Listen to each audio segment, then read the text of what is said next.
Welcome back to Purrfect Takes. I'm your host, Stephen Patton, joined as always by my co-host and dear friend, Jacob Acquire. And this week, we're going to do something special, a little bit different than what we have been doing with the other position groups. And let's talk about the offensive line as a unit. I think very much like the secondary, this is a weak link system. And if we're to talk about this as a cohesive group, I think it's ideal to talk about potentially a few teams that have gotten a boost from free agency, whether it be trades or signings, and that have overall, I think, taken the ceiling of the offensive line and kind of increased it. And obviously, with that, obviously raised the floor as well. So, with those factors in mind, I think we'll talk about a few teams that I think did a good job in free agency, kind of addressing the offensive line. And then it'll be talk about maybe teams that are a piece or two away and some surefire prospects that we think their games will translate to the next level. So without further ado, I think there really is one team who stole the show in terms of building the offensive line this offseason. And it makes sense because we hadn't seen this play caller without a top 5 offensive line. And it seems like he doesn't want to stray towards having an average or even below average one at that. Yeah, and you're referring to the Chicago Bears, right? Coming into, I think it was at the Combine, the new head coach, Ben Johnson, said, we want to copy your Carolina Panthers, who signed 2 big money free agent guards at the start of free agency last year, and really paid off for him. Robert Hunt was a Pro Bowler this year, and Damian Lewis had quite a solid year, and they kept Bryce upright. The O-line wasn't an issue like it was 2 years ago. And then you fast forward, or you don't even fast forward. You look at Caleb Williams' tape from this past year, and wow, a lot of it was on him. A lot of it was the play calling. That O-line didn't do him any favors in terms of protecting him. And so the first thing that the Bears did, even before free agency started, was trade for Joe Thuney from the Kansas City Chiefs. Starting guard for them, stalwart guy, multiple-time Super Bowl winner. We talked about it when it happened. You could argue he has had the best career for an interior guy maybe ever, just in terms of the accolades and the postseason stuff. But nevertheless, some stability there. They trade for Jonah Jackson, guard from the Rams, who has familiarity with Ben Johnson from his time in Detroit. And they signed Drew Dalman, the center from the Falcons. So really beefed up the interior of that offensive line. 3 new starters at the minimum. If they can get a guy in the draft to maybe compete with one of those guys and make them depth, I think that's even better. But they've really fortified that interior, which is, I think, where probably the greatest problem was for Caleb Williams last year was that interior pressure, because I think he can do enough to get away from some of the outside stuff. But when they were running right up the middle against him, I'm thinking about the Patriots game, it was just brutal to watch. Yeah, and they were getting gashed up the middle. Obviously, there was a lot of O-line transition because guys were getting injured, a bunch of reshuffling.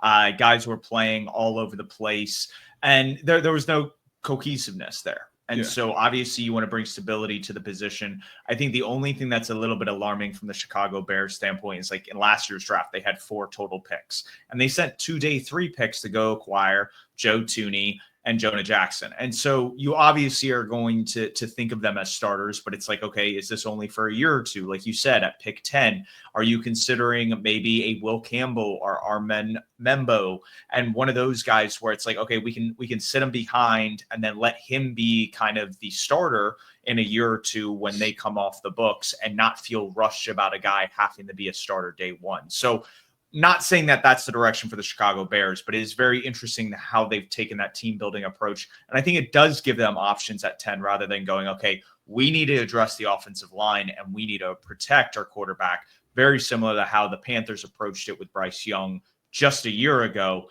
and spending a lot of big money in free agency to make sure that interior was shored up. So you didn't have to bank and rely on the draft, and you could take best player available and address other needs on the team.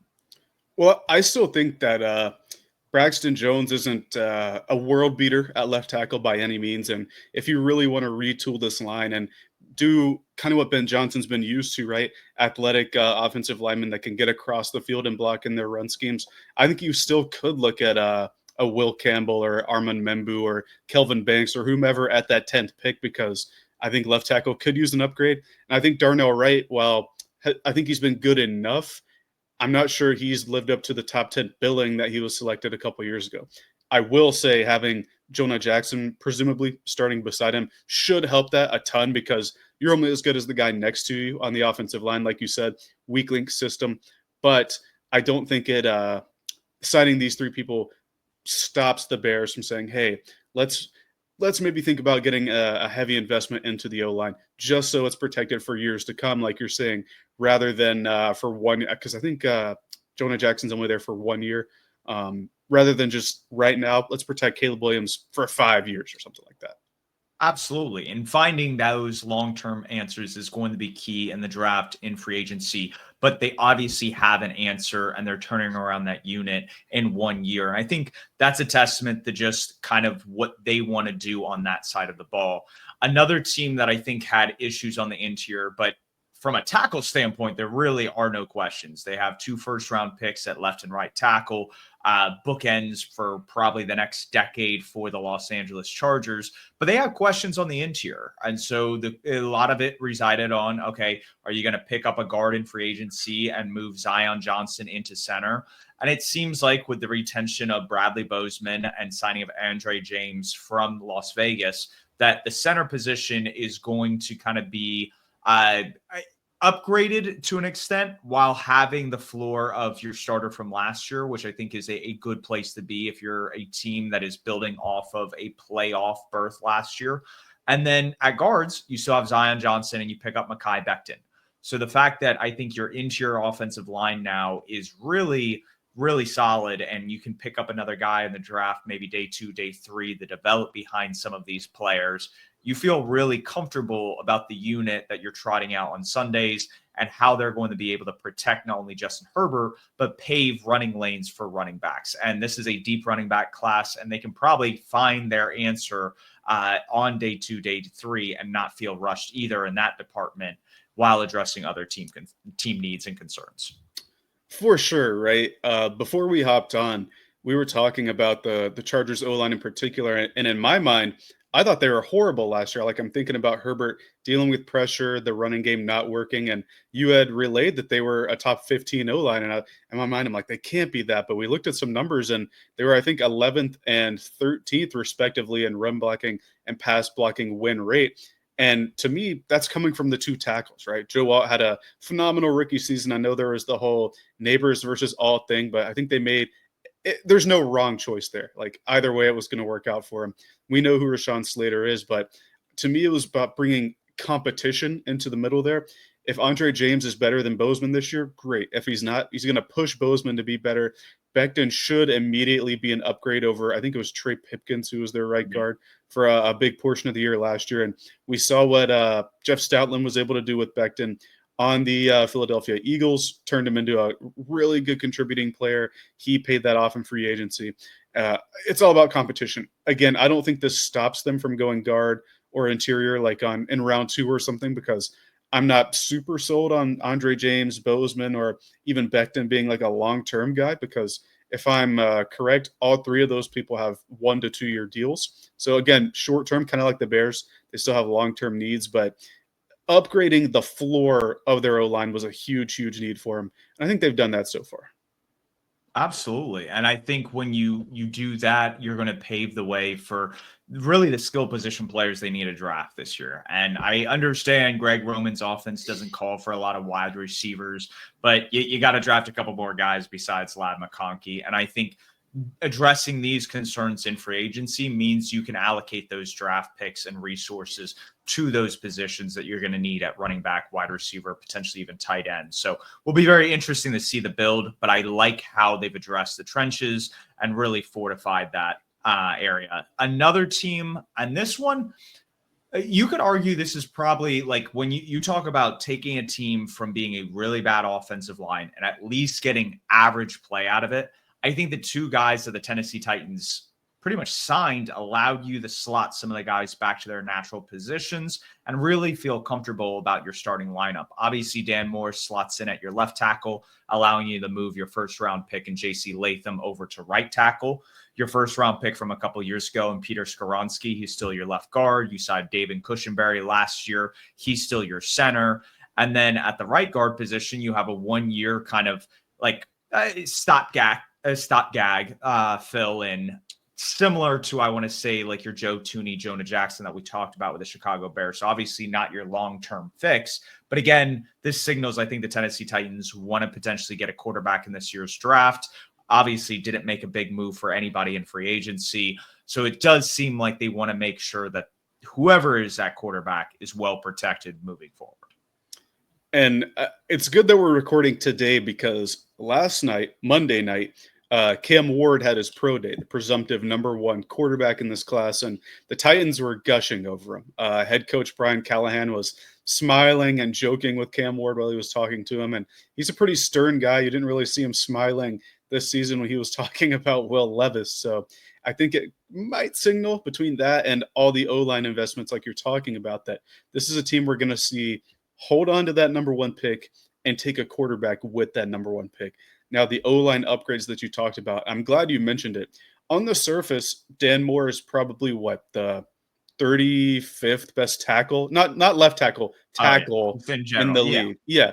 Kevin Zeitler is a 1-year mercenary guard. It's like these aren't huge upgrades in a vacuum, but when you put it in the way you did, you move JC Latham back to the right side where he was like a brick wall in college with Alabama. You bring in Zeitler, who's been a good right guard forever. Lloyd Cushenberry, who you signed, like you said, in free agency, now has 2 stable guards beside him, so that should make him better. And then you get Dan Moore, who started out as like a rotational guy. I want to say he was a 4th-round pick with the Steelers, played himself into being the left tackle starter, and now has cashed in on that. You've really upgraded all 5 positions based on who they have beside them now, the players going to their natural positions. And I think that's going to pay dividends for a young QB coming in, or say they want to take Travis Hunter or something and want to give Levis another shot. This certainly would help Will Levis, right? Having 5 foundational pieces, at least for the starters. I think you still need some depth there, but what they've done in this offseason really, really signals that whoever the QB is, it's going to be Cam Ward, I think. They're going to have an actual shot at showing what they can do in year one. Because we've seen, like we talked about, with Caleb Williams, with Bryce Young, when you don't have that strong, particularly the interior, it's going to look really bad for rookies who may not be locked down. I don't even like Andrew Luck level prospects, right? They need some help, and I think what the Titans have done is going to help Cam Ward, or if they take Shedeur Sanders, it's going to help that next quarterback step in and have a chance. Absolutely. And in the case of Cam Ward, he didn't have the best pressure to sack ratio. This isn't a guy that gets the ball out lightning fast. He does take a little bit of time behind the pocket, trying to wait for a play to develop and make something happen from there. So I think reinforcing the trenches, if you really want to take a quarterback prospect like that, is extremely smart to do, and really kind of work with the wide receivers you have and maybe address that again in the rest of free agency, the draft class, et cetera, et cetera. But again, really like what they did on the offensive line. Another one where, again, really they only made one move. They retained their right tackle, which I really think is their weak spot right now. If you want to talk about a unit that's one step away from being like a really, really good one. And that's the Washington Commanders. I really love how they went out and they not drafted, but traded for Laramie Tunsil. I think we had talked about this off air, but I was kind of talking about how this team is like a left tackle and a couple edge players away, and they've traded all those guys over the past couple of years. And now it's like, you got to get those players at those positions back in the building. And so their stab at it, sent a couple of day 2 picks to get Laramie Tunsil. And I think he is going to open up what this offensive line can do massively by slating Brandon Coleman, who was their 3rd-round pick last year, played left tackle a lot for them. He gets to go play left guard. You had Tyler Biadasz, who you signed in free agency last year. He gets to be the center there. Your right guard, Sam Cosmi, was a staple for them. And then Andrew Wiley, again, I think is the weak link on that system. But if you go from a unit that had 2 or 3 holes, had a lot of questions, especially going into Jaden Daniels' rookie year, to really being a piece away from being a very, very solid group, I think that's a testament to what Adam Peters is doing in Washington. And I think that kind of signals to the rest of the NFC that this team is kind of here to stay moving forward. Well, they certainly hope so, right? Super Bowl or competitive windows aren't necessarily as open as fans want to think that they are, but I think Washington has really shown some good things when it comes to upgrading that left tackle position. I think they really did the best that they could have this offseason, right? Other than trying to get a guy like Laramie Tunsil, who I think is still probably between the fifth and eighth best left tackle. He's not top three like he was a couple years ago, but he's still really, really good. Other than that, were they going to sign Dan Moore to the contract that he got with Tennessee? Don't think so. And so being able to go trade for Tunsil, which if you look at all the picks they sent, it amounts to a late first round pick, but they wanted to keep their pick, which I think is really good too, because like you said, if they want to get a starter at right tackle or an upgrade there, they can still do that at I think they're the 29th pick this season. Yep. Or they could address it, get another wide receiver, get one of the edge rushers like you're talking about, because I think Dante Fowler went back to the Cowboys this past week, so they don't have their number one guy there, so to speak, but really like what they did. Kind of on the margins to upgrade that left tackle. And like you're saying, Brandon Coleman, who I thought was quite good at tackle at TCU, I think he could go play on the right side if they really need him to. But this gives them options, gives them a real bona fide starter at left tackle. And you can't really ask for much more than that if you're a Commanders fan.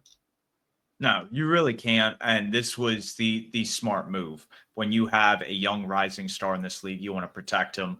Loved when the 49ers went out and got Trent Williams. Thought that was a huge addition when they started building their kind of star-powered offense. And so I think this really unlocks maybe some of what Cliff Kingsbury wants to do and kind of add on to what they did in Jaden Daniels' rookie year. So a lot of potential here with this trade. The last team I think that we should talk about, and this is interesting because they also had a rookie quarterback last year, but the difference is we didn't get to see him play outside of a couple preseason snaps, and that's JJ McCarthy. The Vikings know that they're kind of going into the season with him as their starter. They walked away from maybe an Aaron Rodgers relationship, which really would have brought the Brett Favre circle kind of fully around. And I'm sad for that reason, but this was a smart move by Kwesi and Kevin O'Connell. I think allowing those distractions not to impede what you're building in the locker room is key. When you look at how players and other people have rated kind of this team, their top five, and it just goes to show that they really care about the players in the building, how they're taken care of, how their families are treated, et cetera, et cetera. And that culture, I think, is really important for them. So I think they'll find another veteran to sign to back up JJ McCarthy. But I've gone on this long tangent about him and not talked about the players that are reinforcing the trenches to protect him at that position. And that's Ryan Kelly and Will Fries from the Indianapolis Colts. Those are the big two signings. They also signed a guy in Justin Skoll. They let Cam Robinson, who they traded for midseason, who was filling in for Christian Darrisaw, who was injured. So again, trying to find answers to protect Sam Darnold last year. And then Ed Ingram, they trade to Houston.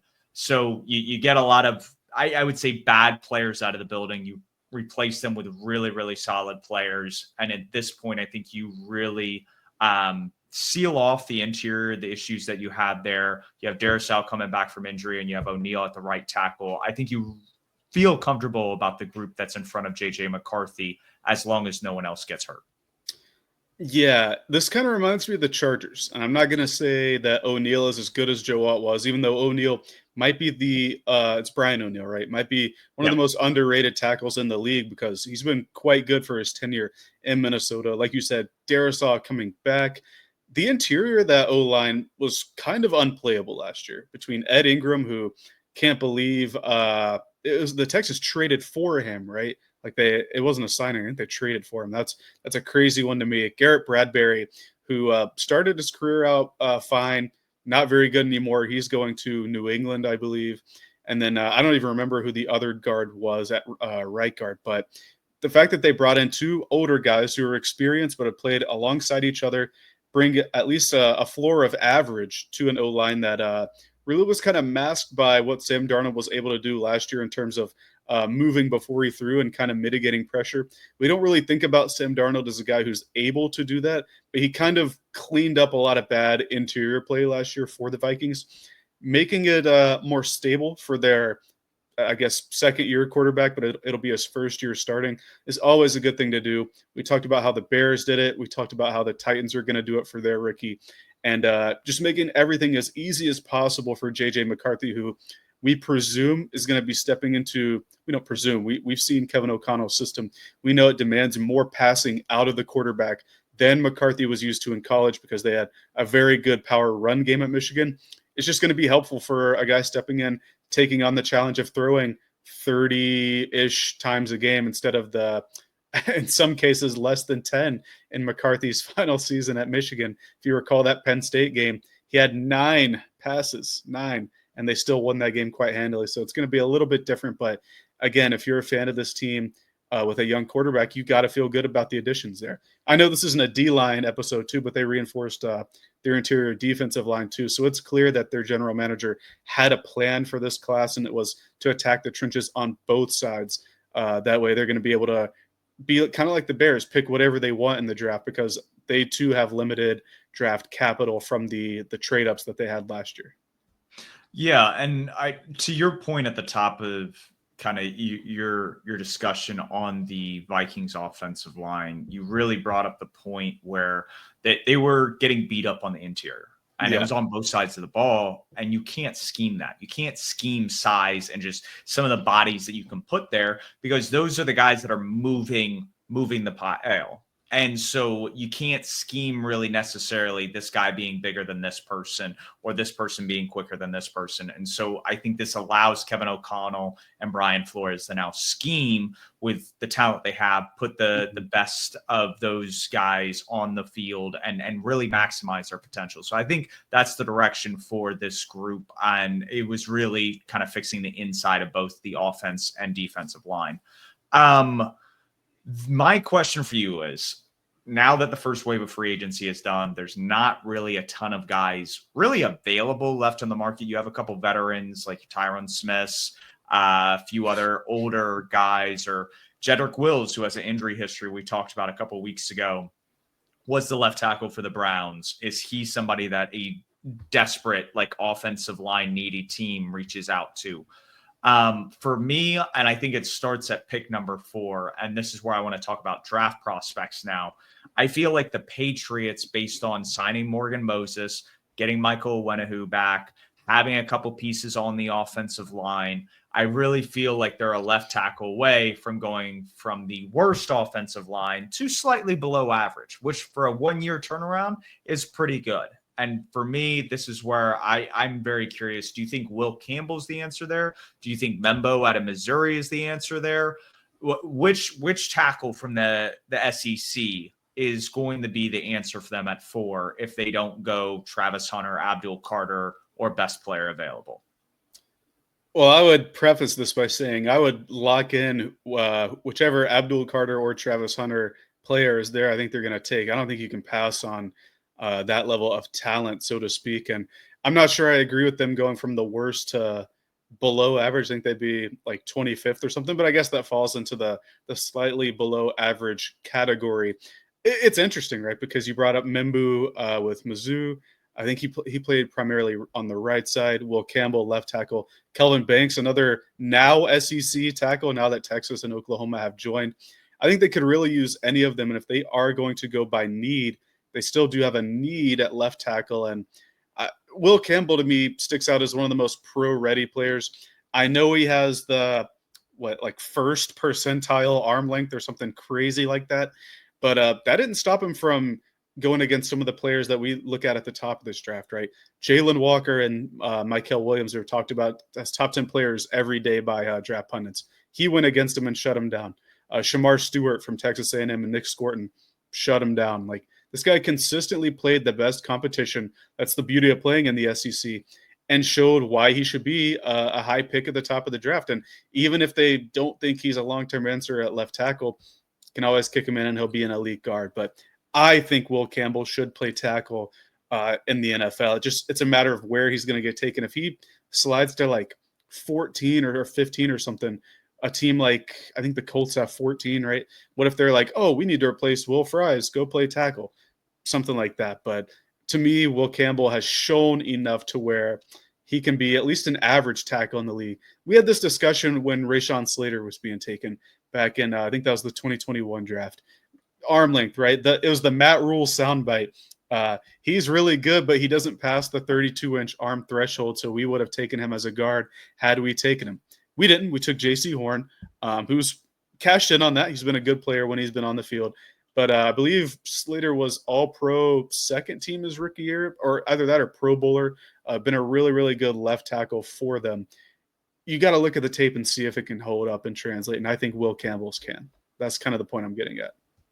Yeah, no, Will Campbell is one of those guys where everything on the tape in terms of run blocking, pass blocking is there. People are getting hung up about some measurables, and it's like, okay, what do you want from this guy? This is a SEC left tackle from LSU that went up against some of the premier edge rushers in this draft class, and it's a very deep class for that group. And so I'm very much kind of at a loss for why people are hung up on this. It was kind of why, to your point about Matt Rule, a guy like Brady Christensen, who played left tackle in college at BYU, got slotted into guard. And when we had some of the Ike Ekwonu issues, I thought it would have been in the best interest, maybe to slot Ike Ekwonu, a guy that could get protected a little bit more in pass pro at left guard, and put Brady Christensen at left tackle. And again, it's just sometimes having smarter or more capable football players there and not really going, oh, because he's going to miss him by 6 inches, the play is going to be ruined. Like, he'll probably get beat 1 or 2 plays because of that length issue, but that doesn't mean he's going to be a liability out there. And I think, to your point, that is exactly what Will Campbell is. And you got to feel real confident about either him at a left guard or left tackle situation, knowing that he's going to do a good job. Now, the question obviously comes that if you're going to invest a top 5, top 10 pick, if it is a left tackle that you're slotting him in, is he a capable guy to where he can be a top 10 player there? I think that's the question that really needs to be asked there if you're going to invest that kind of draft capital. Well, and I'm in the process of making my final board. Actually, I started today, and Campbell is going to land somewhere within my top 15 to 20 picks. And this is a defense dominated at the top draft, so I don't think that's any slight against him. The other 2 guys that you have to talk about there, Membu, who you brought up Ike Ekwonu. Membu has the same number, 79, and he kind of reminds me a bit of Ekwonu in terms of, I think he needs a little more seasoning, but he could be a really, really dominant tackle if given the time to show it. And it's taken Icky a couple of years now, but he's really grown from almost unplayable in year 2, and in some instances in year 1 or prior to Ben McAdoo adapting to Steve Wilkes's game plan, he was struggling quite a bit, but he's really taken the leap. I think Membu can be like that. And I think Kelvin Banks from Texas, who had a down year this year, if you look at his total body of work, he was a stalwart tackle as a true freshman going up against some of the names we were talking about. And then as a sophomore, he was really, really good too. I don't think you could go wrong with either of them. To me, I think Campbell is just kind of the safest pick, because if for some reason you're hung up on that, what's the word, like the threshold there with the arm length, and you don't think he's going to work out at left tackle after a year or 2, he's probably going to be one of the top 15 left guards in the league as soon as you slot him in there. So I think he's certainly the safest prospect, but I really think Banks and Membu could start day 1 for a lot of teams and do a pretty good job. Yeah. And to your point about Membu, I think there are elements to his game that are missing, but I would compare him to another tackle in his same draft class, and that's Charles Cross. I think he's a much better pass protector and not as good of a run blocker. If anything, and this is a guy that is being considered day 3, but that has, and this is for people watching on YouTube, on the y-axis, you see the run block rating. On the x-axis, you see the pass block rating. Logan Brown is a mauler in the run game, but can be of a little bit of liability in the pass pro. And so I think when you look at it from that perspective, that's a guy that's more on Ike Ekwonu's level. Again, not a guy that I think is going to necessarily overhaul a unit or change a unit. And this is kind of be the prospect we talk about on Thursday when we talk about guys that you want to build and develop and that are more traitsy, so to speak. But is there anybody else that you think, guard, center, maybe another tackle, that really will be able to come into a offensive line room and help them dominate? And it could be for a specific team. It could just be in general. Just your thoughts of a guy that could really change a unit kind of overnight with just him being drafted. Well, you mentioned both guard and center, and I think it's interesting because I have one of each in mind. Starting with center, and we talked about the Colts if Campbell were to fall there, and they're like, "All right, go play right guard." Well, they kind of need a center now too, right? Because they didn't send, but Ryan Kelly goes to Minnesota. So Gray Zabel from North Dakota State played left tackle for him most of his time there, but I think teams are going to view him as a center at the next level. I know a lot of draft boards and draft people already have him moving in there as a center, kind of like Grant Barton did at Duke. He played left tackle his final year at Duke, but center in the NFL with Tampa Bay, right? Yeah, And Tampa their Bay. offensive line looked good this year, and Yeah, large part due to Barton being in there. So I like where you're heading with this. yeah, and I think Zabel, due to a lack of high-end center play in this class, could really get shoehorned into being that first-round center. That it seems that there's always one now that gets pushed up just because of how valuable a good communicator and a good mover at center can be. I think that's a guy that we're going to see go day one. Another guy that I think could step in right away, who's not doesn't have as high of an RAS score. In fact, I would say he probably has one of the lower ones for guards to come out recently. But Tyler Booker from Alabama, he's not going to be a guy that wows you with his speed or his quickness, even though I think he has good feet. But he's just going to sit there at right guard or left guard. I think he could play both and be a brick wall for a team. I hate to keep bringing up the Colts, but they have O-line needs. The Miami Dolphins, every year we talk about how bad their O-line is. They could always use a guy that can step in and take on some blockers. He reminds me of Robert Hunt a lot, by the way, Tyler Booker. And then a team we talked about, well, I know we talked about positive teams today, but a team we talked about a bit in the negative, I'm sure we'll hone in more on them on Thursday, the Houston Texans. I think that you could get starters like in 4 spots on their offensive line, just based on how much movement there's been, how much uncertainty, the level of player they've sent away. If Booker makes it to them, I think he could immediately step in and bring some stability to one of the guard spots as they try to rebuild their offensive line, because you talk about them bringing in 2 Vikings players that the Vikings had no issue either not re-signing or trading away.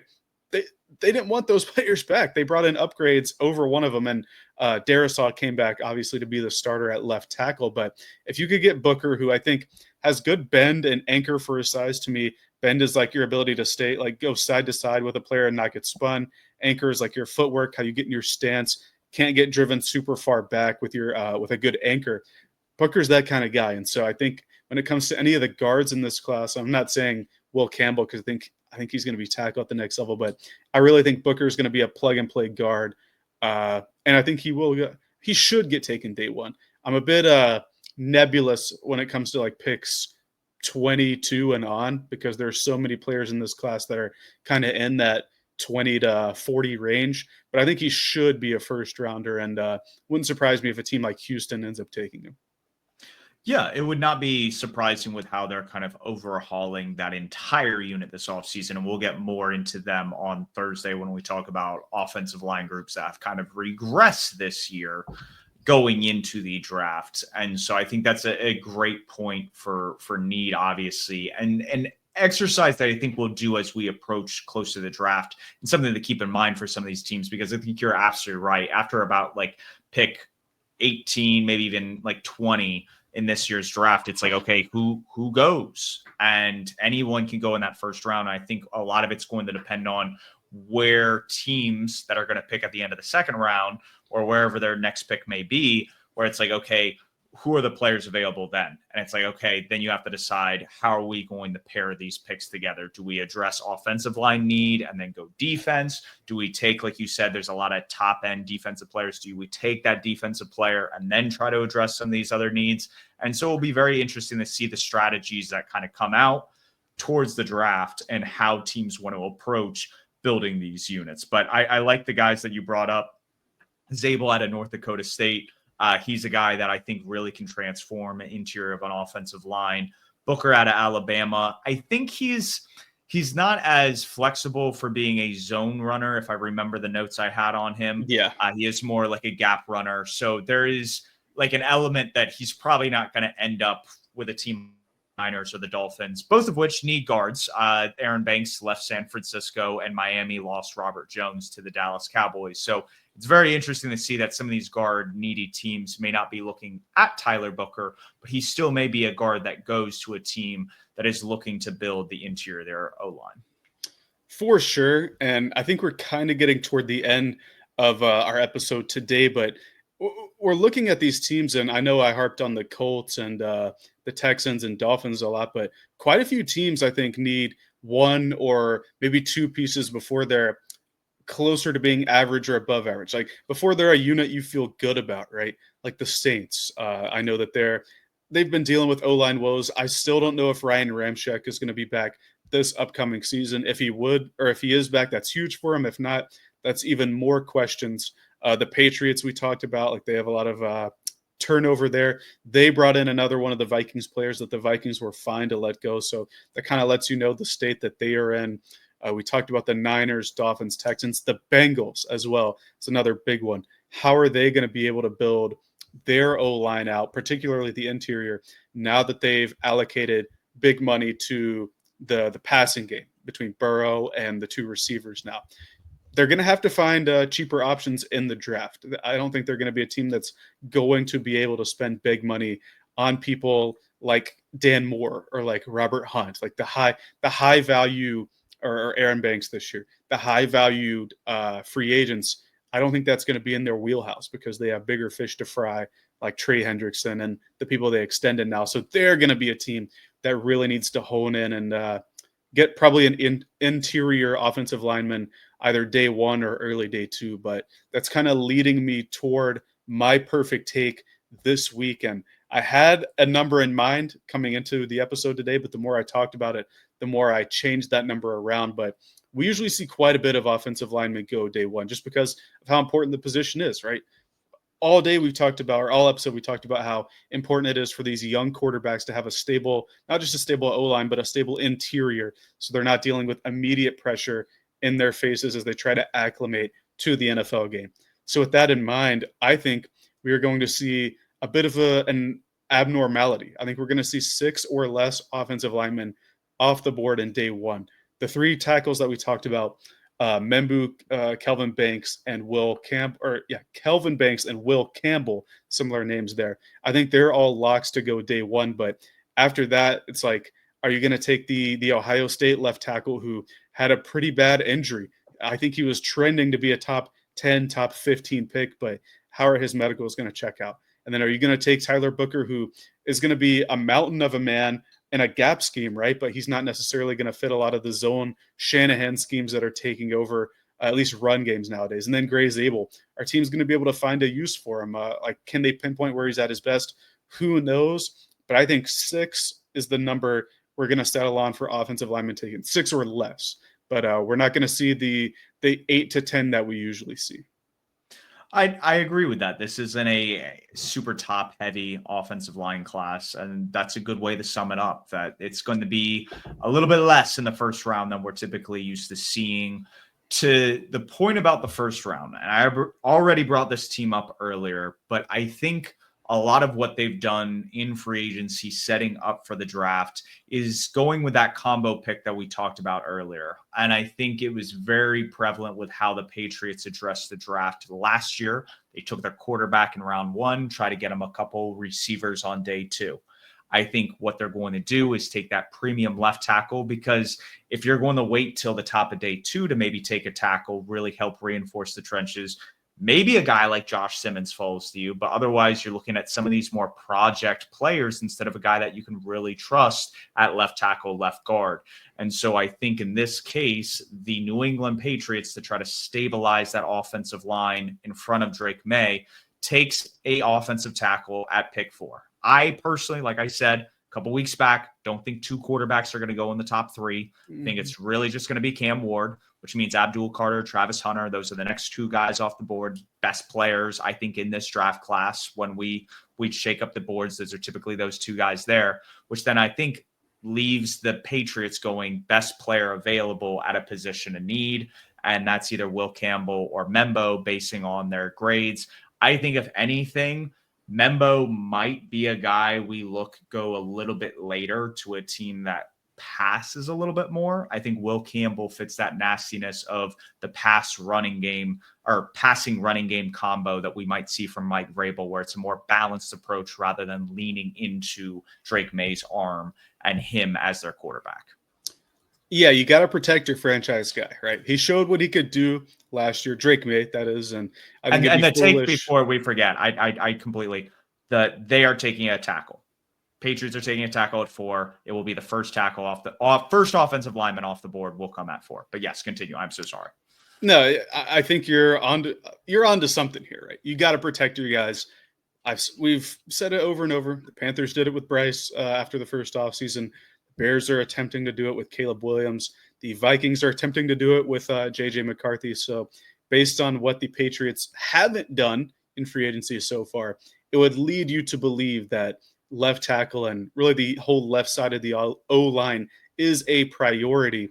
I would caution, however, if another quarterback sneaks into that top 3 and we see like 2 QBs and Abdul Carter go or Travis Hunter, are they going to be too good for you to pass up if you let me paint this scenario for you. And I'm not going to get you to change your take because you're locked in. It's your take. No.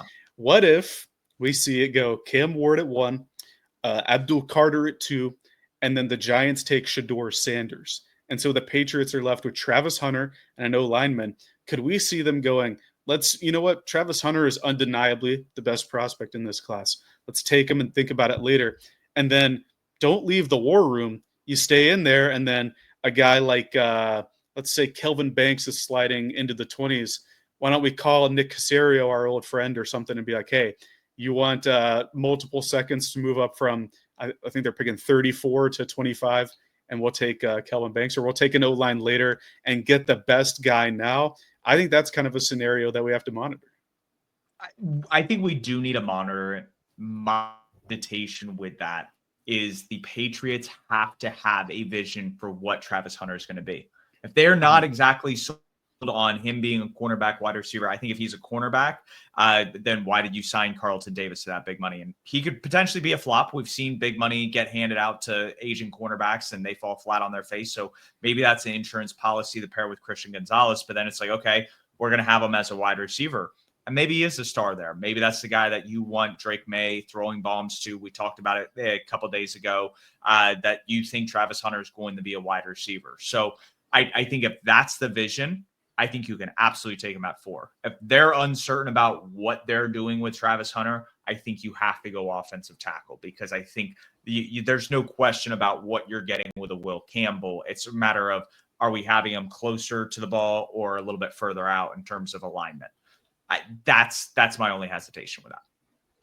There you go. I think it's a good hesitation. And if it were Abdul Carter, I'm not sure the same hesitation would be there, because edge rusher, plug him in, But, you pair him with Christian Barmore. You just signed Milton Williams to that big deal. I mean, you brought in Harold Landry, Mike Vrabel's old defense or outside linebacker. I mean, that would be the perfect fit. There would be no question if it's Abdul Carter there at 4. I think Travis Hunter forces you to pause a little bit and just reassess how he would be used. And if it makes sense, then take him.